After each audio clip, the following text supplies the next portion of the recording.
Colloque international sur l'historique de la ville de Pointe-Noire. Jean-Luc Montou retrace l'histoire. À l'occasion des festivités marquant les 100 ans de la ville de Pointe-Noire, le gouvernement de la République du Congo a organisé un colloque scientifique de 3 jours au siège administratif du port autonome de Pointe-Noire pour tracer les origines, les mutations opérées les dernières années dans cette ville économique ponton-label. La cérémonie d'ouverture de cet événement du 11 mai 2022 était placée sous les auspices du Premier ministre du Congo, Anatole Koliné-Makosso. Président des travaux de ce colloque, Jean-Luc Montou, ministre de l'enseignement primaire, secondaire et de l'alphabétisation. Au micro des Médias Plus Océan, Jean-Luc Montou fait l'évocation de la ville de Pointe-Noire. Je suis particulièrement heureux de prendre solennellement la parole à l'ouverture des travaux de ce colloque international en ma qualité de président du comité d'organisation de cet événement scientifique qui est placé sous le thème, je cite, « Pointe-Noire, des origines à nos jours ».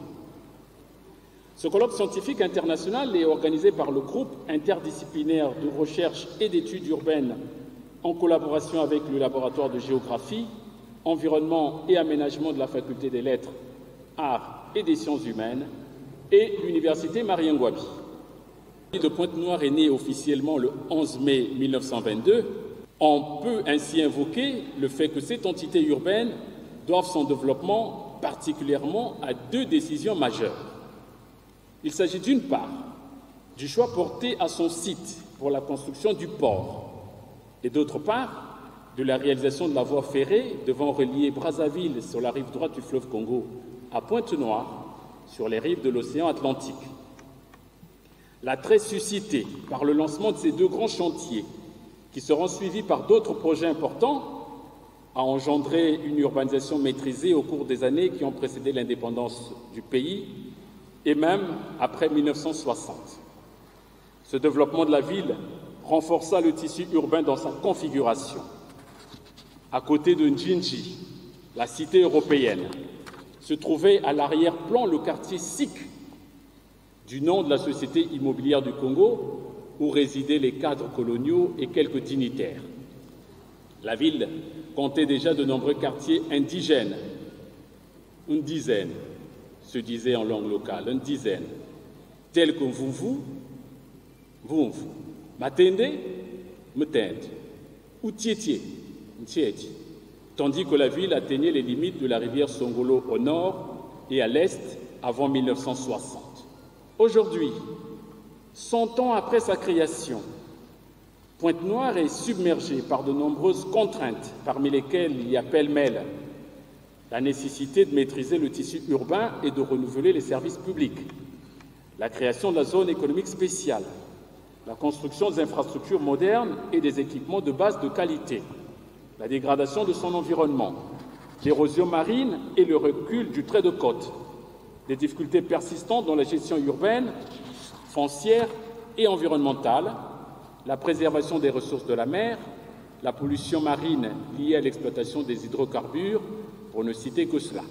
Depuis 2014, au-delà des années fastes, la deuxième ville du Congo, avec son million d'habitants, souffre des effets de la chute des cours du baril de brut et s'est trouvée confrontée, 6 ans après, face aux méfaits de la pandémie à Covid-19. À ce jour, Pointe-Noire n'est malheureusement pas parvenue à solder son passé pour s'inscrire définitivement dans la modernité. Les vestiges du quartier Planche subsistent. Les berges des rivières Songolo et de la Chinouka ne sont toujours pas aménagées. De larges formes de ruralité persistent aussi dans la ville, dans les quartiers Mbota, Vungu ou Lusala, comme pour nous rappeler régulièrement que la ville n'est que le prolongement sociologique du village et de ses habitudes. Mais il n'empêche que la ville suscite toujours autant d'espoir. Elle doit pouvoir se réinventer en surfant sur sa démographie, en modernisant sa gestion, en s'appuyant sur la créativité et l'inventivité de ses habitants et en capitalisant les nouvelles possibilités que lui offre à la fois l'environnement national et international. En un mot, la ville de Pointe-Noire doit sortir de sa torpeur. C'est dans cet élan que nous avons imaginé la tenue de ce colloque scientifique international afin que les résultats des travaux des recherches puisse aider les politiques de développement de la ville. Ce colloque a ainsi pour objectif de donner une plus grande visibilité aux travaux scientifiques et interdisciplinaires présentés par les enseignants-chercheurs, les chercheurs et les doctorants au bénéfice de la ville.